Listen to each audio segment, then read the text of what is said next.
किया है। रघुवीर रघुवीर जी, आप अपना माइक अनम्यूट करके पूछिए।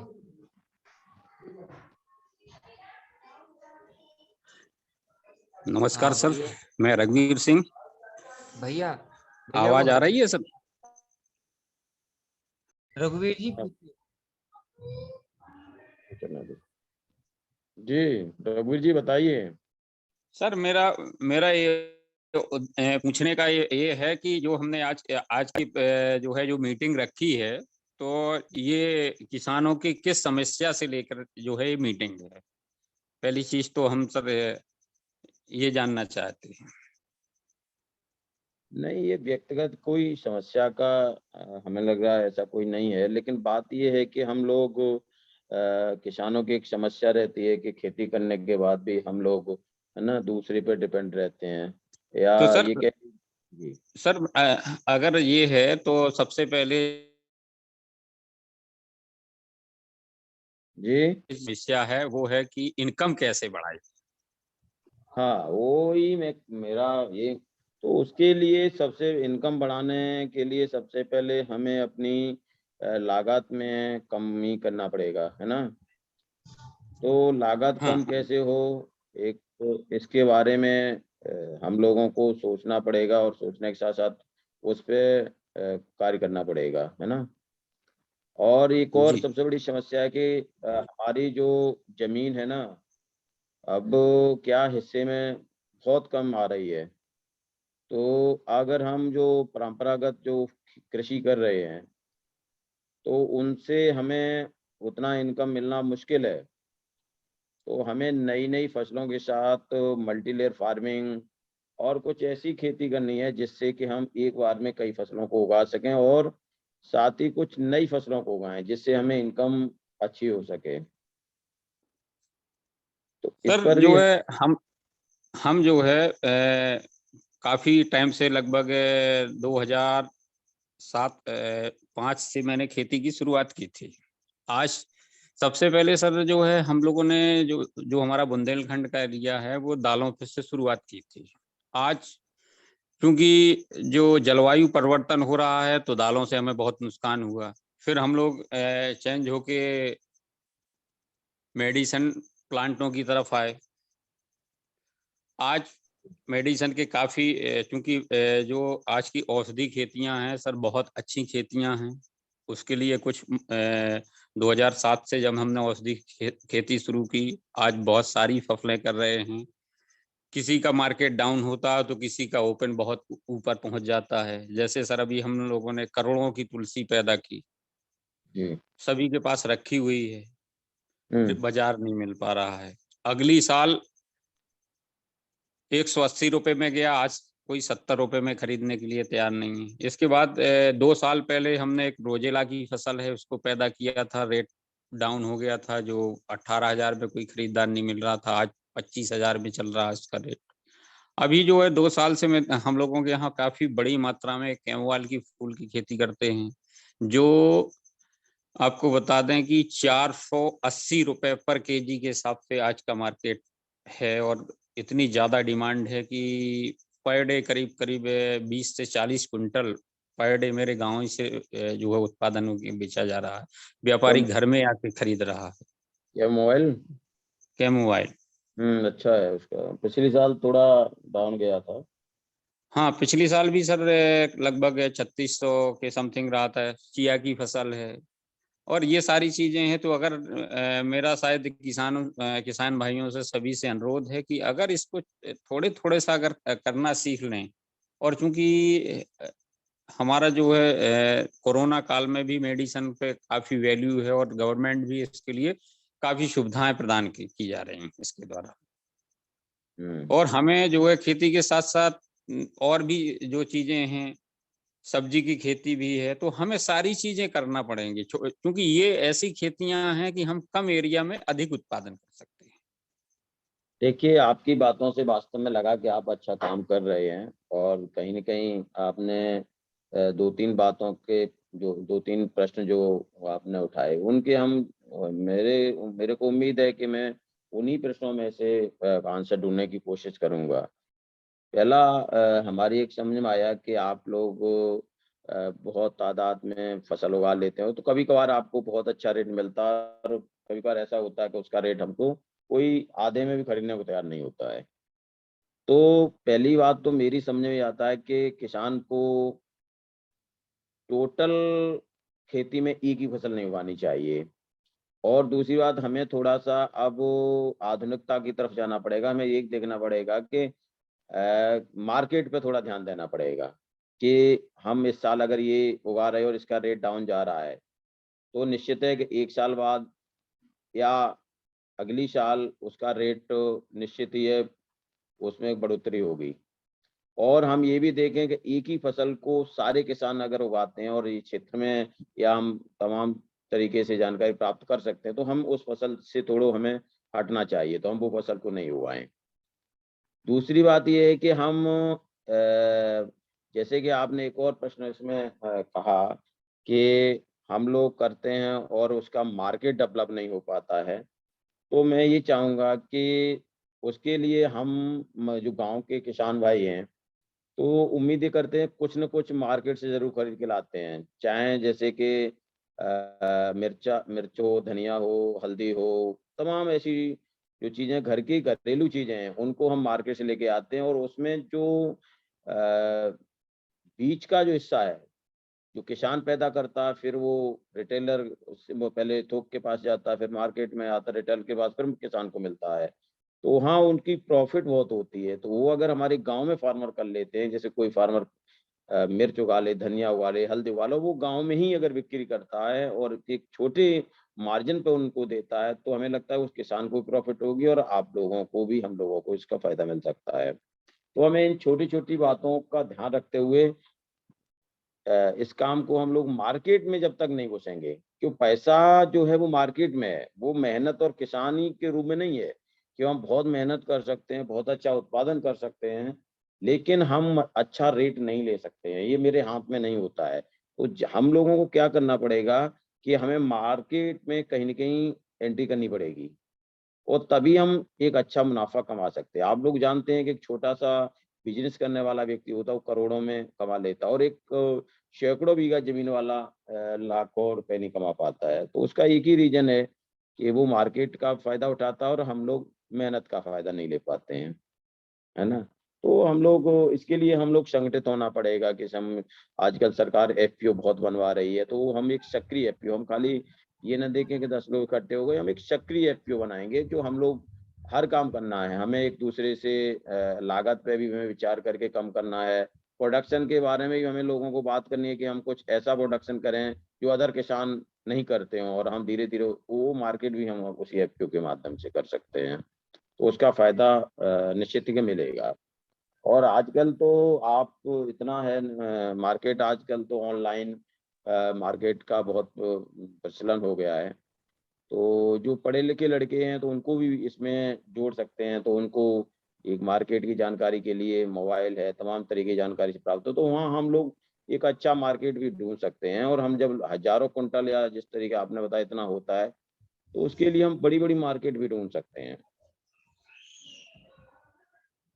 ठीक है? जी भैया। और सर कोई बात? हमने सर इस पे जो है जो आपने अभी बताया सर कि हमें एफपीओ की आवश्यकता है, ये बिल्कुल यथाचित सत्य है कि हमें मार्केट क्योंकि उत्पादन ही मेन नहीं है, मार्केट भी बहुत ज़रूरी है। तो अभी सर हमने अभी अगस्त में एक जी, गुहांड तुलसी फार्मर प्रोड्यूसर कंपनी जो है बनाई हुई है। उसमें ठीक है। अभी 311 फार्मर्स भी जोड़े हैं। किसकी सहायता से बनाई है आपने? ये नाबार्ड की सहायता से बना, जो प्रधानमंत्री जी ने जो 10,000 समझ एफपीओ गया। दिए हुए हैं, उसी किस एजेंसी के माध्यम से बनाया है? एजेंसी है हमारी वीएसडब्ल्यू। अच्छा, बीएफडब्ल्यू कौन बना रहा है वो? सुरेश करके? हाँ, उसमें राम डिस्ट्रिक्ट राम कौन सा? करके। डिस्ट्रिक्ट कौन सा आपका है? हमीरपुर। हमीरपुर में एक सुरेश करके हैं जो आपको वाटर शेड और तमाम योजनाओं में काम कर रहे हैं, है ना? तो उनका नाम क्या है? जॉन जॉन जिसके माध्यम से आपको एफपीओ बनाने के लिए मिला है? वीएसडब्ल्यू जो है कंपनी है, और उनके थ्रू ये बना हुआ है। उसके जो मेन जो करता धरता हैं उसमें वैसे तो हमारे यहाँ उनको देखते राम करके हैं कोई, और एक रामपाल हैं, और उसमें एक हेमंत जी हैं, 3 लोग जो है देखते हैं।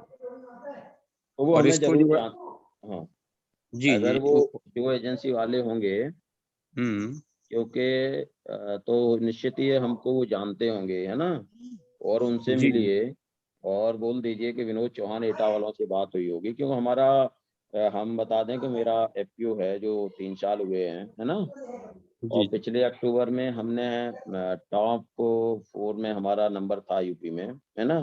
तो जी हम उसकी क्या किया, हमने जितना काम किया है वो हमने सब प्रोसेसिंग करके और टोटल एफपीओ के माध्यम से मार्केटिंग कर रहे हैं। जैसे हम लोग ब्रोकली अगर उगाते हैं तो उसकी हमने पापड़ बनवाए, ब्रोकली की हमने बरी बनवाया। हम मशरूम अगर उगाते हैं तो मशरूम की नमकीन, मशरूम की पापड़, मशरूम का पाउडर बनवाया।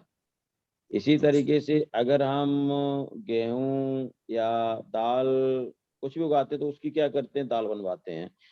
तो मेरा मतलब ये है कि हम हर चीज को एफपीओ के माध्यम से और एक क्वालिटी मेंटेन करते हैं। हम उसको केमिकल फ्री जितनी क्रॉप है वो हम किसानों से भी कहता हूँ और खुद भी करता हूँ। ये हमें लगभग 15 साल हो गए हमको काम करते। तो पहला तो ये कि हम प्रोडक्ट की गुणवत्ता की तरफ ध्यान देना पड़ेगा, जो केमिकल जिसे फ्री कहते हैं, जैविक कह दीजिए, केमिकल फ्री कह दीजिए, और या प्राकृतिक खेती कह दीजिए। तो हम तो ये कहते हैं केमिकल फ्री उगाएंगे तो उसका दाम अपने आप जो उपभोक्ता है वो देने को तैयार रहता है ना। और एफपीओ की बात करूं तो अगर आपका एफपीओ डेवलप हो रहा है तो आपका एफपीओ ये में सारी चीजें की, इसकी फिलहाल मार्केटिंग। टर्नओवर कितना कर दिया है? जी टर्नओवर क्या है एफपीओ का? 6 लाख हुआ है सर अभी। अच्छा, वो तो आपका शेयर होल्डर जमा होगा 300 जी जी जी रुपये। जी हाँ सर, और अब अभी जो है हमने जो ऐसे जो हमारे पास जो माल है वो उत्पादित रखा हुआ है, बिका नहीं है सर। नहीं, उसकी क्या है कि एफपीओ में अभी आने वाले समय में आपको प्रोसेसिंग का एक पैसा मिलेगा, जहां आप लोग एक बड़ा यूनिट लगा सकते हैं। 60 लाख तो 85 लाख मनरेगा से भी मिलने वाला है, 1-1 करोड़ रुपया एफपीओ वालों को। तो वहाँ जी क्या है कि यहाँ जहाँ एक समस्या आप जो कह रहे हैं ना कि हम मेरे पास अभी पूंजी नहीं होती है कि हम उसको स्टोर कैसे कर लें, है ना, या हम हम्म पैकिंग, ब्रांडिंग, मार्केटिंग में बिना पैसे के जा नहीं सकते हैं, जितना मेरे पास पैसा नहीं होता है। तो अभी कुछ ही समय में, पहले भी हम्म सरकार अभी मदद कर रही है, जैसे फार्म मशीनरी योजना थी, और ये अभी प्रोसेसिंग यूनिट के लिए 60-60 लाख रुपया सरकार ने दिया है। और अभी मनरेगा में नई योजना बन रही है, वो हम आपको बता दें, जिसमें लगभग 85 लाख रुपया सरकार देगी और 15 लाख रुपया उस फार्मा प्रोड्यूसर कंपनी को लगाना पड़ेगा। तो उसमें क्या है कि आप कोई भी काम कर सकते हो, जैसे कि हमें हाईटेक नर्सरी करना है, हमें प्रोसेसिंग यूनिट लगाना है, हमें बेकरी से संबंधित कुछ काम करना है, हमें प्लांटेशन पे काम करना है, हमें शीट पे काम करना है। तो अगर हम लोग एफपीओ मतलब किसान का एक संगठन होगा, और जब प्रोडक्ट को जो मेहनत से किसान भाई उगाएगा, उसकी जब प्रोसेसिंग और पैकिंग और ब्रांडिंग करेगा, फिर मार्केटिंग भी करेगा, तो हमें लगता है सबसे बड़ा पैसा हमें मार्केटिंग से प्राप्त होता है। तो वहाँ उसका लाभ फिर जब उन किसानों को मिलेगा तो इनकम निश्चित बढ़ेगी और भी इसके सर इसके लिए जो है एफपीओ का कुछ समय हो जाना, 1 साल 2 साल, जी। इस तरीके का भी इस पे बाउंडेशन है क्या? हाँ बिल्कुल, हमें प्रोसेसिंग यूनिट के लिए 2 साल हो जाना चाहिए हमारे एफपीओ को, तब आपको मिलेगा।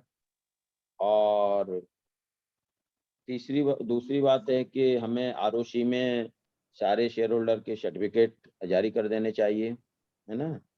जी ये तो कर चुके हैं सर। हाँ तो अच्छा, कर चुके हैं। जी तो जी अभी कितना साल हुआ आपको? अभी सर 6 महीने हुए हैं।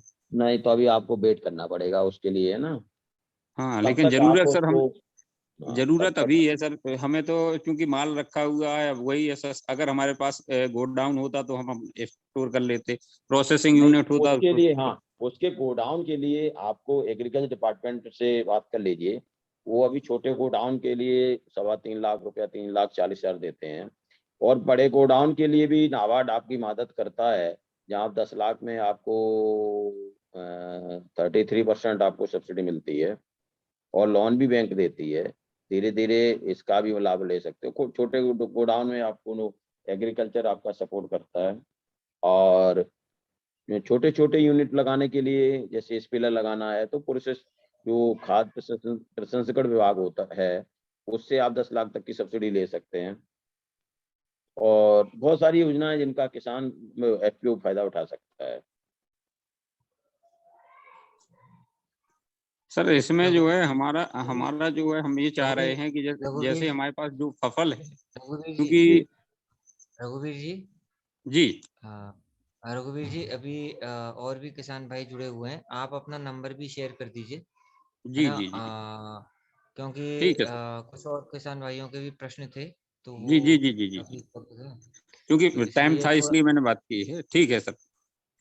क्योंकि इसमें नहीं, क्या है और ना मेरा थोड़ा, नंबर आप नोट कर लेना, हाँ जो भी मैं आपको शेयर कर दूंगा। रघुवीर जी आप हमसे अपना मदद नंबर चाहिए। भी शेयर कर दीजिए चैट में, ताकि आपसे कम्युनिकेट किया जा सके और आप विनोद भैया से बात कर सकते हैं। इसमें क्या है ना, थोड़ा थोड़ा सा एक संक्षिप्त रूप में एक आइडिया ले लिया जाए, और फिर डिटेल थोड़ा बात करनी है तो आप विनोद भैया को मैसेज करके और फिर बात कर सकते हैं जी। क्योंकि सभी लोगों को किसी का कोई प्रश्न नहीं है तो फिर आप पूछ सकते हैं दोबारा। सुरेश जी आप कुछ पूछना चाहते थे, कुछ प्रश्न है आपका? हाँ सर, पहले आप कर लीजिए, मैं फिर टॉपिक पे आऊंगा, अभी मुझे पूरा कंफर्म नहीं है टॉपिक क्या चल रहा है, मैं बीच में ज्वाइन किया है।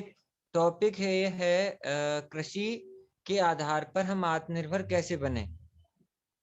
हाँ जी सर, ऐसा है कि मैं 17 से प्राकृतिक खेती कर रहा हूँ। हाँ जी, हाँ जी, मैं हरियाणा से बिलोंग करता हूँ, रेवाड़ी जिले से।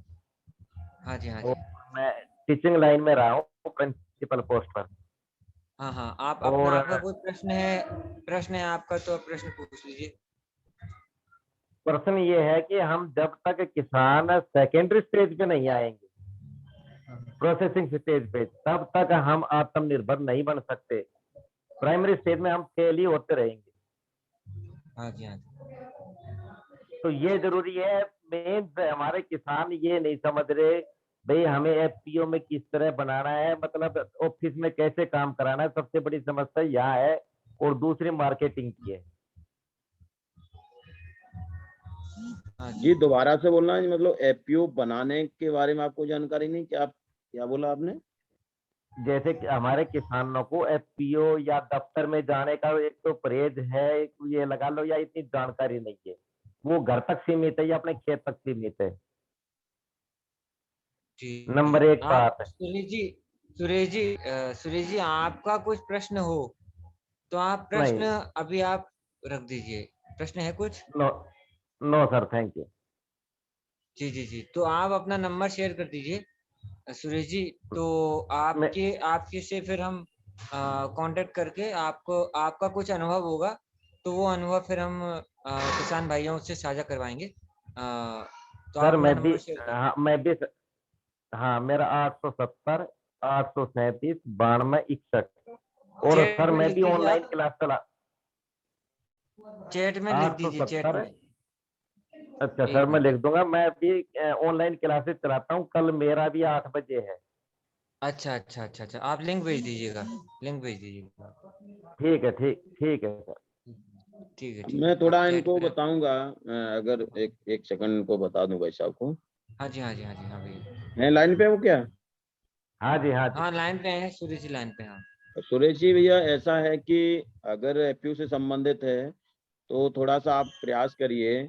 बहुत सारा सरकार के माध्यम से सपोर्ट से बहुत सारे एफपीओ का गठन हो रहा है अभी, है ना? तो हम चाहेंगे कि पहले आप एक मॉडल बने, क्यों जब आप 17 से इस काम को कर रहे हैं तो मेरे को पता है कि जब आप एक एफपीओ गठित कर लेंगे और वहाँ एक मॉडल बनेंगे तो हमें निश्चित है कि और भी फार्मर इसकी तरफ अपने आप आ जाएगा। तो एक एफपीओ आप बनाइए पहले, और इसके रही बात प्रोसेसिंग की, तो प्रोसेसिंग एक छोटे स्तर से शुरू कर सकते हो। अगर आपके यहाँ सरसों होती है तो एक स्पेलर लगा के प्राकृतिक खेती के द्वारा जो आप उत्पाद कर रहे हैं, और छोटे छोटे लोगों को उसमें लगा के एक शुरुआत मार्केट में कर सकते हैं, और उसका अच्छा लाभ आपको प्राप्त हो सकता है। तो हमें पता है कि उत्पादन के साथ मार्केटिंग करना थोड़ा कठिन होता है, लेकिन जब तक आप लोग नहीं करेंगे तब तक एक अच्छा पैसा नहीं कमा सकते हैं। अच्छी खुशी की बात यह है कि आप प्राकृतिक खेती करते हैं और ऐसे लोगों की अब आने वाले समय में बहुत बड़ी जरूरत है। और ये हमारी खेती भी तभी बचेगी जब प्राकृतिक खेती होगी। ठीक है, बहुत बहुत धन्यवाद आपको। जी जी जी, ठीक है सुरेश जी, आप अपना नंबर शेयर कर दीजिए, फिर मैं आपसे कांटेक्ट करता हूँ। अपना लिंक भी आप कल शेयर कर दीजिएगा। जी हाँ ठीक है सर, मैंने अपना नंबर, नाम और हरियाणा से मैं ब्लॉक पर वो स्टेट का भेज दिया है। जी जी जी, सुरेश जी बहुत बहुत धन्यवाद। हम ऐसे ही किसान भाइयों से जुड़ के रहना चाहते हैं। धन्यवाद सुरेश भाई जी। Thank you sir. और किन्हीं का कुछ प्रश्न है तो प्रश्न अपना शेयर कीजिए। राकेश जी, आपका कुछ प्रश्न है?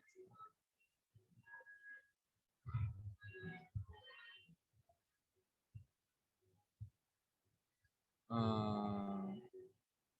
किसी का कुछ प्रश्न है? हीरा लाल जी, आपका प्रश्न है? भैया मैं एक प्रश्न पूछ रहा था कि जैसे मल्टीलेयर फार्मिंग कर रहे हैं लोग, तो जी मल्टीलेयर फार्मिंग में जैसे आकाश चौरसिया जी का मॉडल बहुत लोकप्रिय है और सुभाष पालेकर जी का भी मॉडल पे काम कर रहे हैं लोग।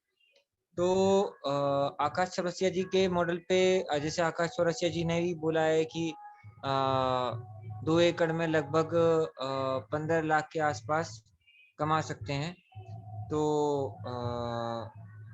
इसमें क्या है कि कुछ लोगों ने फिर अलग अलग मल्टीलेयर फार्मिंग के कुछ मॉडल लगाए, तो उतना आउटपुट नहीं सक्सेस नहीं आया, हुए, सक्सेस नहीं हुए है ना उतना उसका। आउटपुट नहीं आया है। हाँ तो बिल्कुल सही। इस बारे में आपको क्या कहना है, मतलब मल्टीलेयर हाँ। फार्मिंग कैसे किया नहीं जाए नहीं कि नहीं नहीं, मैं बिल्कुल कहूँगा, पहली बात तो ये है कि हमें उसकी संपूर्ण जानकारी रखना हमें बहुत जरूरी है। और हमें हाँ सबसे पहला तो ये है कि हमें अपनी सॉइल को देखना पड़ेगा कि हमारा जो जिस जमीन पे हम मल्टीलेयर फार्मिंग कर रहे हैं वो हमारी जमीन कैसी है ना, सॉइल कैसा है। तीसरी बात हमारा है कि हम मल्टीलेयर फार्मिंग एक बड़े खेत में नहीं करेंगे। पहले हम एक छोटे एरिया से शुरू करेंगे और उसमें अगर हम दो सफल चार होते बीघा हैं, से। 1 बीघा से करिए, फिर हम अगर सफल होते हैं तो हमें उसको आगे बढ़ाना चाहिए। ये नहीं कि हमने 5 बीघा में लगा दिया, 1 एकड़ में लगा दिया और वो मल्टीलेयर फार्मिंग हमारी सफल, तो वहाँ हमने देखा है कि ज्यादातर किसान उसमें फिल ऑफ हुए हैं और वो फिर उसको कहते हैं गलत, नहीं गलत है भाई, यहाँ सफल नहीं है। हाँ, फिर और आकाश चौरसिया कहते हैं, सुभाष पालेकर को कहते हैं। हाँ, वो सबको कोई हो, अच्छा एक और है कि इन लोगों का, चाहे सुभाष पालेकर जी हों, चाहे आकाश चौरसिया जी हों, चाहे त्यागी जी हों, चाहे अदर बहुत सारे लोग हैं, ये क्या है कि इनके अपने अपने जो मॉडल हैं, है ना, तो इनके जो अपने अपने मॉडल हैं, तो इनका एक अपना एरिया है, वो कुछ जगह ही एक तरीके से लोग इसको सफलता की तरफ ले जा पाए हैं। कि उसका रीजन मेरे को समझ में ये आता है कि हर जगह का जो है क्लाइमेट अलग अलग है, हाँ हाँ हाँ। तो उस अनुसार ही हम क्रॉप को लगाएं। कि अब मानो हमारे किसी जगह गर्मी बहुत पड़ती है और अगर आपने किसी का वीडियो देख के वहाँ वही फसल लगा ली तो निश्चित है वो फ्लॉप होगी। हम्म। तो हमें जमीन को भी सबसे पहला, हमारा सॉइल को सबसे बड़े देखना पड़ेगा, ठीक है, और क्लाइमेट को भी देखना पड़ेगा और छोटे स्तर से शुरू करना पड़ेगा, तो निश्चित है धीरे धीरे सफल हो जाएंगे। क्योंकि जमीन तो हमारी बहुत कम हो रही है ना, आगे हम मल्टीलेयर फार्मिंग करनी ही पड़ेगी, मजबूरी होगी, प्राकृतिक भी करनी पड़ेगी, मल्टीलेयर फार्मिंग करनी पड़ेगी, जमीन बची कहाँ है ना, ये इसमें है। इसमें एक चीज रहती है, जैसे कि आ, कुछ क्रॉप करता है आदमी, तो जैसे मान लीजिए कोई 4 महीने की क्रॉप हुई, तो चार हम्म महीने में वो उसको हार्वेस्ट कर लेता है, मतलब निकाल हम्म लेता है। लेकिन जैसे कई कई मल्टीलेयर फार्मिंग में ऐसा हुआ है कि वो उनकी साल साल भर पूरी सारी फसल लगी हुई है, या कुछ मतलब इस प्रकार का भी हो जाता है कि पूरा मतलब घिरा हुआ है खेत, और फिर बाद में जब निकल रहा है तो वो आउटपुट जितना मतलब वो आशा की जा रही है उस प्रकार का आउटपुट नहीं निकल रहा है। नहीं कर लगा, और बिल्कुल सही कह रहे हो। तो सर यहाँ पर मैं कुछ बोलूं? हाँ जी सुरेश जी। सर ऐसा है, जो अपने मल्टी लेयर कह रहे हैं और एक मॉडल बना रहे हैं ना, तो आप अपने क्लाइमेट जो भौगोलिक परिस्थितियां हैं उनके अनुसार बनाइए। ये हाँ नहीं जी, कि मैं दक्षिण का उत्तरी क्षेत्र में उगा रहा हूँ, दक्षिण हाँ क्षेत्र वाला उत्तरी क्षेत्र का उगा रहा है। जो अपने 100 किलोमीटर के एरिया में जो है ना भौगोलिक परिस्थिति, अब भाई हमारे हाँ यहाँ पर जो क्लाइमेट के अनुसार उग सकता है वही कीजिए, तो उसमें हमें हाँ जी, सफलता मिलेगी। नंबर दो, अब हाँ जी। जैसे मेरे खारा पानी है, मैं जाकर करूँ आकाश सुरक्षा की बात, तो मैं सफल नहीं हो पाऊंगा। हम्म। क्योंकि मेरे यहाँ तो एक किस्म से राजस्थान के साथ लगता है डेजर्ट टाइप है, तो मुझे तो भाई हमारे यहाँ क्लाइमेट में कांटेदार जैसे बेर नींबू वगैरह इस तरह से भाई ये हो सकते हैं। अब मैं यहाँ कटहल उगाऊं या डूरियन उगाऊं या लोगान उगाऊं तो वो नहीं हो सकते। हाँ जी, हाँ वही विनोद भैया कह रहे थे। जी। अच्छा, एक तो और ये है सब। मल्टी, हाँ जहाँ हाँ तक हमने हाँ जी। अपना अनुभव किया है और भी फार्मर ने किया है कि मल्टीडे फार्मिंग में हमें बहुत दिनों की फसल नहीं उगानी चाहिए। हाँ जैसे हाँ कि हाँ मान लो 2 3 4 फसलें और वो सालों की हैं, तो वो क्या है कि जो प्रोडक्शन है उस पर उसका प्रभाव पड़ रहा है, जहाँ तक लोगों ने बताया है। हाँ। जी।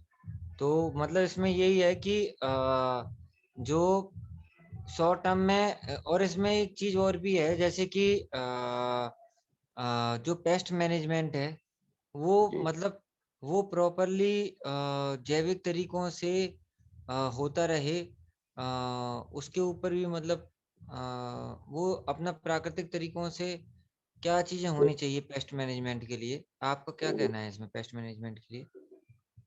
नहीं, प्राकृतिक से होगा तो निश्चित ही है कि हमें नहीं लग रहा है कि उसमें कई तरीके से किसान को फायदा नहीं होगा, क्योंकि उसमें क्या है कि सारे जो भी प्राकृतिक तरीके से जो भी हम न्यूट्रिएंट्स डालेंगे या जो भी हम प्राकृतिक तरीके से खादों का इस्तेमाल करेंगे या प्राकृतिक तरीके, तो उसमें क्या होगा कि हर पौधे को जो चीज़ चाहिए वो हमें प्राकृतिक तरीके से मिलेगी, तो ग्रोथ सिस्टम में कोई प्रॉब्लम नहीं आएगी। जहाँ हमें लग रहा है कि जहाँ लोग मल्टी फार्मिंग कर रहे हैं और रासायनिक खेती शो कर रासायनिक खादों से कर रहे हैं, वहाँ थोड़ा-सा प्रॉब्लम ज़्यादा हमें लग रहा है किसान भाइयों को। हाँ, नहीं मेरा कहने का मतलब ये था भैया, जो कीड़ों का प्रबंधन कैसे हो। कीड़े किससे, प्राकृतिक से? हाँ, प्राकृतिक तरीके से कीड़ों का प्रबंधन कैसे हो मल्टीलेयर फार्मिंग में। बहुत सारी चीज़ें आजकल किसान भाई बना रहे हैं। अगर फंगस है हमारा किसी फसल में, तो मट्ठे का बहुत पुराना डाल देते हैं उसमें। जो अपना क्या बोलते हैं, इसको तांबा का एक बर्तन डाल के 6 6 महीना पुराना भी उसमें मट्ठा डाला गया है, तो और उसका परिणाम बहुत अच्छे आए हैं, जो नए नए प्रैक्टिकल किए हैं। ऐसे ही मान लो बड़ी इल्ली के लिए, छोटी इल्ली के लिए अलग अलग, वो तो सुभाष पालेकर जी ने भी कुछ अपने बुक्स में लिखे हुए हैं कि आप लहसुन और ये हरी मिर्च, इसको सब इनको इनके इनसे प्रबंधन किया जा सकता है। और मतलब सॉइल के भी ये भी बहुत सारे, और जैविक में भी बहुत सारे मार्केट में मिलना शुरू हो गए हैं, उनका भी प्रयोग करके किसान भाई उसका ले सकते हैं। और मेरा तो कहना ये जहाँ तक है कि हम आजकल गौ कृपान अमृत का भी बहुत प्रचलन हो गया है, जो गौ उसमें अहमदाबाद से उन्होंने अपनी रिसर्च से बनाया है, वो उसका भी किसान बहुत प्रयोग कर रहे हैं। तो जो कीड़े की बात आती है, तो वो जो कीड़ा आएगा उसी तरीके से उसका प्रबंध किया जा सकता है कि वो किस फसल में है और किस आकार में है। जी। सर ठीक है, यहाँ ठीक। पर मैं कुछ बोलूं। हाँ जी। बोलिए। सर ऐसा है कि जिस तरह आदमी की इम्यूनिटी पावर तगड़ी होती है ना, उसी तरह से जैविक तत्वों से पौधे की इम्यूनिटी पावर इतनी बढ़ा दो कि या तो अटैक करेगा नहीं। अगर अटैक करेगा तो फिर हमें शुरू शुरू में ही थोड़ी दिक्कत आएगी, जब हम जैविक की तरफ जाएंगे, प्राकृतिक खेती की तरफ। पूर्ण रूप से अगर हम 5 साल में पार कर गए तो फिर उसमें इतनी दिक्कत नहीं आती। मेरा बाग है, मैं कभी कोई वो नहीं करता स्प्रे वगैरह, नहीं नीम ऑयल की करता हूँ न अपना आग धतूरा की। शुरू में मैंने 2 3 साल की थी, उसके बाद वो अपने आप इम्यूनिटी पावर पौधों की इतनी तगड़ी हो गई कि इतनी दिक्कत नहीं आती। फल मक्खी की थोड़ी जाती है, वो हम ट्रैप लगा देते हैं। हम्म। और शुरू में आप अपना आक धतूरा या अपने खट्टी लस्सी वगैरह इनसे कर लीजिए, उसके बाद अपने आप बनती चली जाएगी। हाँ ठीक है, ठीक है। बाजार पर भी हमें इतने निर्भर नहीं रहना पड़ेगा कि भाई ट्राइकोडर्मा ले आओ या बुएरिया बेसियाना ले आओ, इनकी कोई दिक्कत नहीं, अब नहीं पड़ेगी। शुरू में हर किसान एकदम सब चीज सीख के नहीं किया जा सकता है, इसमें आदमी हाँ को सालों हाँ लग जाते हैं, हाँ है ना। हाँ हाँ वर्षों इसको तब वो प्राकृतिक में पूरी तरीके से समझ पाता है, क्योंकि कुछ ऐसी चीजें आती हैं जिनको समय के साथ उसको जूझना पड़ता है, तब वो उसमें सीख के उस काम को कर पाता है। तो हम लोग को जब ज्यादा साल हो जाते हैं तो समझ में आ जाता है पौधा क्या चाह रहा है, हमारी सॉइल कैसी है, तो उसी अनुसार वो लोग काम करना शुरू कर लेते हैं। जी जी जी जी जी। हम्म। ठीक है भैया, तो इसमें आपको कुछ अपनी तरफ से कहना चाहेंगे कि जैसे क्योंकि आप भाइयों, आप लोगों के कुछ प्रश्न हो तो आप प्रश्न भी पूछिए, अगर आपके कुछ प्रश्न है तो।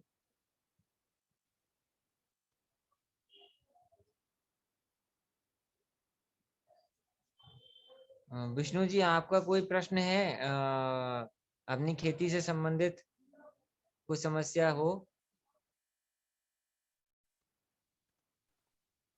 ओके जी, मैं तो अभी अभी जुड़ा ही हूँ। जी जी जी।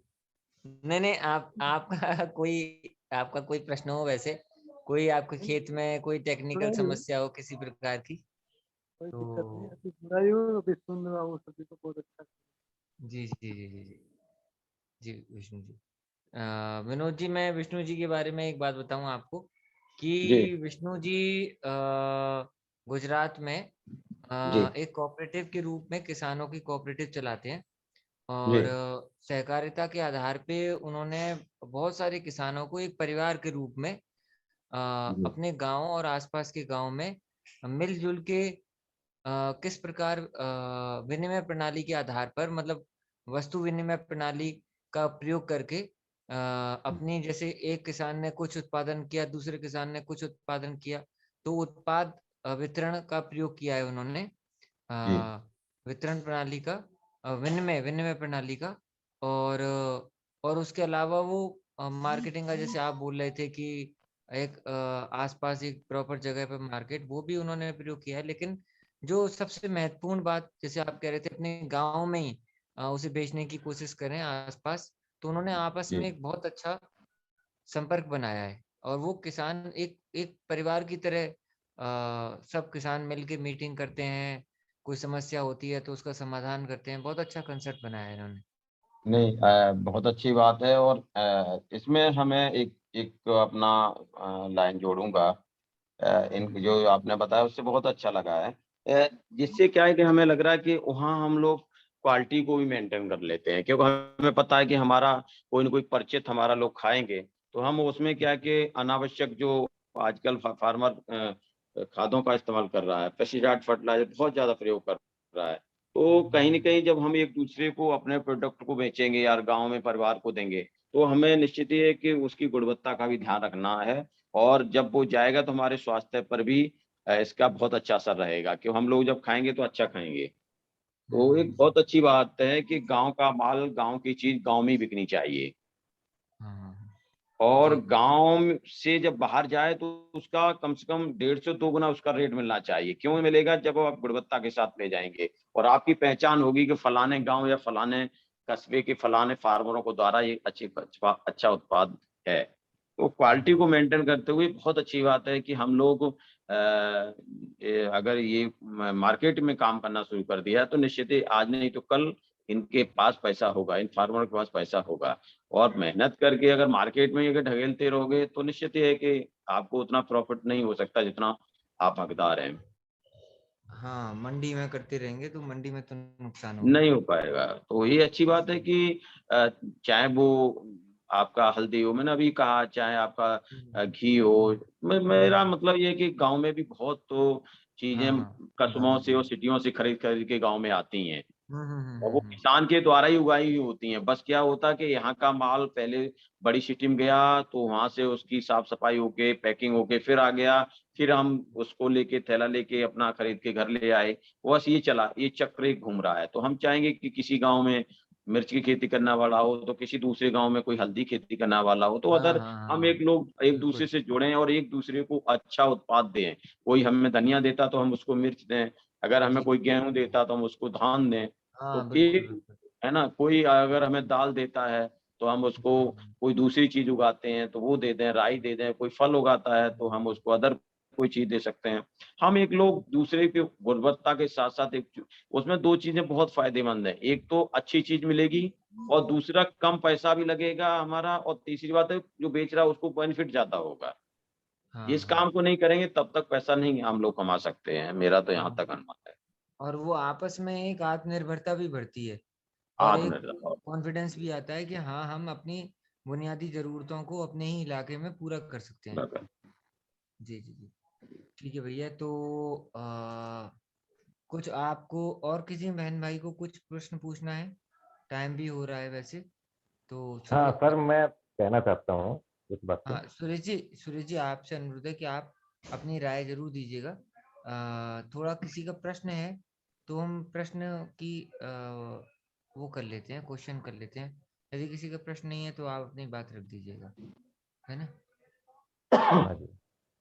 जी किसी बहन भाई का कोई प्रश्न है?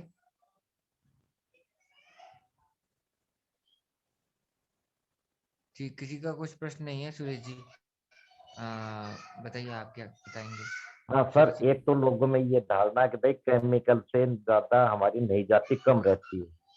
हम्म, तो शुरू में मैं 2-3 साल की कहता हूँ, अगर ठीक करेंगे, खाद वगैरह ठीक देंगे तो कोई दिक्कत नहीं आएगी। मैं अपनी बताता हूँ, मैंने आज ही सरसों निकाली है, जहां पर केमिकल की 12 से 14 मन आ रही है, मेरी 20-21 मन जड़ी है एकड़ की, हम्म, ऑर्गेनिक प्योर। और जी दूसरी बात ये कहता है कि मंडी में मैं 1 एकड़ में अपना बागवानी कर रखी, मेरा खारा पानी है, मैं टैंकर गिरवा के करता हूँ, कॉस्टली पड़ता है थोड़ा सा। हम्म, तो उसमें मेरे फ्रूट की पहले डिमांड हो जाती है, मैं बाहर नहीं जाता, खेत से ही लेकर जाते हैं मेरे। जी जी जी जी और गेहूं की और सरसों की मेरे पहले बुकिंग हो चुकी है। अरे भाई हमें चाहिए एक विश्वास के साथ काम करो, ये रही कि केमिकल कर रहे हैं, ऑर्गेनिक बता रहे हैं। हाँ हाँ सही बात है। ईमानदारी से काम करो, 1 साल नहीं तो 2 साल बाद आपको रिजल्ट मिलेंगे। हाँ सही है। ठीक है सुरेश जी। तो फिर आपसे और मार्गदर्शन लेंगे। अभी रघुवीर जी आपका कुछ प्रश्न है क्या सर ये मेरे को ग्रुप का लास्ट में? नाम और बता दो, आपके ग्रुप का नाम। मेरे ग्रुप का तो वैसे नाम बहुत सारे ग्रुप हैं। मैं आपको जोड़ लूंगा। जो हमारा मुख्य ग्रुप है उसमें मैं आपको जोड़ लूंगा, टेलीग्राम वाले में भी और व्हाट्सएप वाले में भी, है ना। ठीक है, जी ठीक है सर, ठीक। जी जी जी ग्रुप तो बहुत सारे हैं। जैविक एवं प्राकृतिक खेती और छत पे बागवानी और आत्मनिर्भरता की यूपीवाईएफ की आत्मनिर्भर योजना। बहुत सारे ग्रुप हैं तो मैं आपको जोड़ लूंगा किसी एक ग्रुप में, है ना। जी। रघुवीर जी आपका कुछ प्रश्न है रघुवीर जी? लास्ट में कोई प्रश्न बचा है आपका तो आप पूछ सकते हैं। सारे लोगों के सर क्वेश्चन हो गए क्या? हाँ क्वेश्चन हो गए हैं, कुछ क्वेश्चन आ नहीं रहे हैं इसलिए मैं सोचा मैं आप मैं सर ये कह रहा था कि जैसे मैं सब्जी की खेती भी साथ में कराता हूँ सर।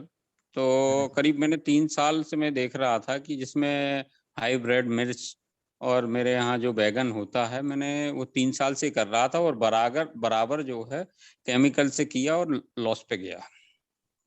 अगली साल से मैंने एक प्रण लिया कि मुझे जो है सारी चीजें हटाना है और सारे देसी चीज पे किया। तो सर मैं जो है आपको इस साल का बता दूं और अगली साल का बताऊं।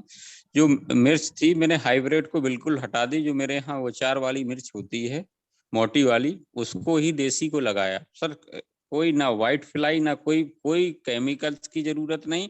सीजनली सबसे पहले सर जो अभी बताया सर ने कि मट्ठे की आवश्यकता है, ये मैंने सर कुछ भी इस्तेमाल नहीं किया। लेकिन इसमें सर देखा ये है कि जो में हमारे यहाँ जैसे मिर्च लगाते हैं हम लोग जुलाई में लगा देते हैं, बरसात की पहली बरसात में लगा देते हैं, हमने उसमें ही मिर्च लगाई सर, कहीं कोई भी दिक्कत नहीं आई, वो बहुत अच्छी फलत आई। जबकि 3 साल से सर अचार के लिए भी हमें मिर्च खरीदना पड़ती थी मार्केट से, केमिकल्स में ये स्थिति होती थी। दूसरी चीज सर, इस बार मैंने सबसे पहले जो प्रकृति ने जो दिया हुआ है उसी पे हम सारी चीजें कर रहे हैं। अब ना तो हम पेस्टिसाइड डालते हैं, ना खाद का कोई इस्तेमाल करते हैं। बस ये है कि जैसे हमारे पुराने टाइम पे कभी जुताई, उसकी टाइम टेबल जुताई की गई, जुताई के साथ साथ इसमें हमने बरसात में जो भी फसल लगाई, जैसे मूंग उर्द लगाई, उसको हमने उसी के साथ पलट दिया, ढैंचा लगाया उसी के साथ पलट दिया। सर अभी अभी जो हमने जो भी मटर की खेती की, जो दाल वाली है, उसको ही हमने सर हार्वेस्टिंग के बाद उसके ऊपर डाल दिया। गर्मी में भी चूंकि अब ये चाह रहे हैं कि सर 1 या 2 फसल ही लेना है, गर्मी की फसल लेने से भी खरपतवार होता है। तो सर मेरा तो यही है कि जो प्रकृति ने दिया है उसी तरीके से हम लोग करेंगे तो कहीं कोई जरूरत नहीं होगी, शायद मेरा मानना।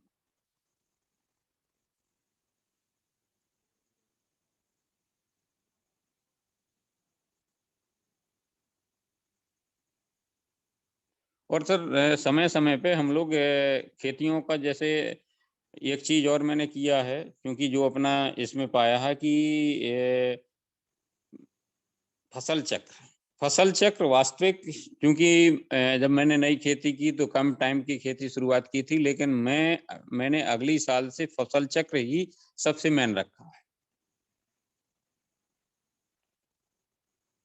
तो ये तो सर अगली साल से जो मैंने काम किया है, और सारी फसलें सर फसल चक्र के अनुसार ही, और समय समय पे जो फसल चक्र किया है उसमें अच्छा उत्पादन मिला है सर। बाकी मेरा कोई क्वेश्चन नहीं। नहीं है, ये बात सही है कि समय पे अगर हमारी फसलों को बुआई किया जाए, और वास्तव में हम कभी कभार अगेती या बहुत पछेती जब खेती करते हैं तो वहाँ बीमारियों का थोड़ा अटैक ज़्यादा रहता है, ये बात सच है। लेकिन होता ये है कि हम अगर प्राकृतिक खेती करते हैं और हमारा पड़ोस का बहुत ज़्यादा केमिकल लगा रहा है, तो उसका भी कहीं न कहीं हमारी फसलों पर असर आता है। एक और सबसे बड़ी बात, जहाँ तक हमने किसानों के माध्यम से देखा है, और साइंटिस्ट भी इस बात को कह रहे हैं अब, कि जितना केमिकल हम, जैसे मिर्च आप कर रहे हैं या बैंगन करते हैं, बैंगनों, इन फसलों में आपने अगर बहुत सारी दवाई लगाई, फिर भी आप उस बीमारी को कंट्रोल नहीं कर पाए। तो हमें यहाँ तक लोग बताते हैं कि जो भी पेस्टिसाइड आपने उसमें प्रयोग किया है, वो थोड़े दिन बाद उसमें कुछ ऐसा होता है कि और बीमारियां उसके साथ उन आपके प्लांट पे आ जाती हैं, और वो खत्म नहीं करती। जिस तरीके से मक्का किसान भाई करते हैं, तो उसकी जो सूढ़ी होती है, वो उसका लार्वा खत्म ही नहीं होता है, तो मारना है, कहते हैं सूढ़ी खत्म हो जाएगी, तो सूढ़ी बड़ी हो खत्म हो सकती है, लेकिन लार्वा उसका अंदर चला जाता है, तो लार्वा खत्म नहीं होता है। तो हजारों रुपया किसान बर्बाद करने के बाद पूरी मक्के की खेती बर्बाद हो जाती है फार्मर की। उसका हमने ये देखा है कि यहाँ पर भी बहुत बड़ा किसानों का नुकसान हुआ है, और एक तरीके से उनके साथ धोखा है दवाई के नाम पर। और वही कोई किसान मक्के की खेती किया है, तो वो अपना घर पर नीम के पत्ते लगा के, इसका इस्तेमाल करके कई फसल किसान भाइयों ने पूरी मक्का की फसल बचा ली है। और जो बड़े हजारों रुपए खर्च किए एकड़ में, उन्होंने अपनी फसल नहीं बचा पाए। तो धीरे-धीरे किसान को समझदारी से, मेहनत से, और भगवान ने दी गई जो चीज़ें हैं उनके माध्यम से कर रहा, तो उसके परिणाम बहुत सार्थक और सही आ रहे हैं। और होना भी ये चाहिए। ये हमारे धरती माँ के भी हित में है, हमारे स्वास्थ्य के भी हित में है, हमारे परिवार के भी हित में है, और आने वाले फ्यूचर के लिए भी बहुत उपयोगी है। कि हम अगर इसी तरीके से इस्तेमाल करेंगे तो ज़मीन हमारी खराब हो जाएगी। तो अच्छी बातें हैं कि हम लोग प्राकृतिक खेती, लेकिन इतना ज़रूर है कि हम लोग वैज्ञानिक जो पद्धति एक अपनाई है सब्जियों की।